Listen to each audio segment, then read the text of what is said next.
it to a bucket. We have enough buckets where you can actually use a bucket as another bucket as like a work table. Or you could sit on another bucket like I'm doing as a stool, and then you can work on your drums in front of you like that. We have so many buckets. We're rich. We're rich in buckets. Now, with this clear tape, you're going to wrap around the edge of your drum. And then with your scissors, you're going to cut a little bit of a sliver. You don't have to cut all the way through the tape because it's really, really thin. So everybody see, I covered the edge first like this. The reason I covered the edge is because I'm about to pull some tight pieces across and it will stick better to the tape. So next thing we're going to do, and this is for you counselors, you should set up and turn yourself into human tape dispensers. This is going to be the best way you can help the campers. Don't do all the work for them, but the best thing you could do is to cut pieces that are about this big.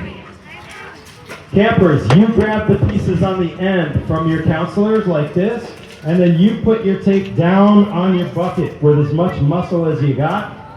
And then counselors, you're just going to keep cutting pieces.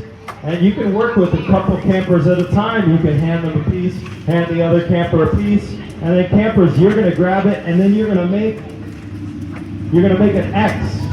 See how I made an X with the tape? And then what I'm going to do is I'm going to keep putting X's on top of X's. So you see how I have 4 triangles here?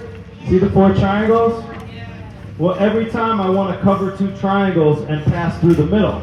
So I'm going to keep going, and what happens is, because math, the triangles will start to get smaller because I'm basically cutting them in half, almost like I was slicing a pizza, or drawing a snowflake, or bicycle spokes, mag wheels, or the Red Hot Chili Peppers logo. So now you see, I got crisscross on top of crisscross on top of crisscross. I'm always going to try to cover 2 triangles and pass through the middle. So, Ollie, can you get me a pair of drumsticks, please? Thank you, my son. Hello. All right, so again, counselors, don't do all the work for the campers. Just pass them pieces of tape. Make sure the tape is long enough to stick. That one wasn't long enough, so it didn't stick. It popped off. So I'm going to go over it with another one, like that. And then, who could tell me what is going to be the strongest part of my drum so far? The middle. Why is the middle the strongest part of the drum so far? All the tape goes through the middle, so the middle might be 20 layers thick. The edges might only be 1 layer thick, so we're going to have to make the edges stronger. All right, almost there. So you got to make sure you cover all the holes up so there's no air that's going to escape. I think I got about 2 more to do and then we should be good to go. I keep turning it, covering, and then if you're not sure if you missed a spot, what you can do is you can tap around a little bit and feel for air. If you feel puffs of air come, don't pound on it because it's just tape. But if you tap lightly, and you have a hole in there, you will feel air pop up because it's vibration, it's sound, all right? Almost done. Now, once I do this part, it will start to sound like a drum. And you are going to start with this step, all right? And then I like to wrap around one more time so I smooth it all out, keep making sure I smooth everything down, then I'm going to wrap one more time around just to make sure that nothing pops up. Every time I cut my tape, I make sure I'm still holding the edge of my tape because it's really frustrating to try to find the tape when you lose it. The first time you lose it, I will help you. The second time, I'll smile at you and say you should have listened to my advice. All right, now here's the drum. So now I have something that sounds like a drum. Now your next step is going to be to find some, thank you.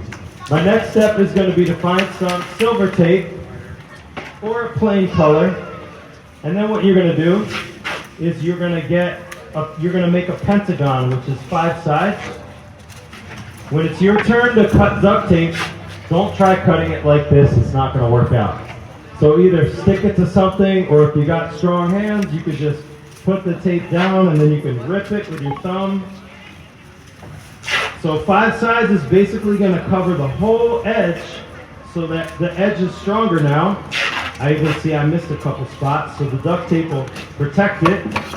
And then I'm going to smooth it all out like that, and then the duct tape will give me even more sound because the duct tape is thicker. So listen to how the sound changes now. And now it is time to design. So here's one that I did. It's just the same color over and over again. And I just went, I'm not going to do this pattern anymore, and I'm not going to do crisscrosses. I'm going to do it, in this case, I think maybe I'll do some stripes. So here's what this looks like. I'm going to do a piece like this.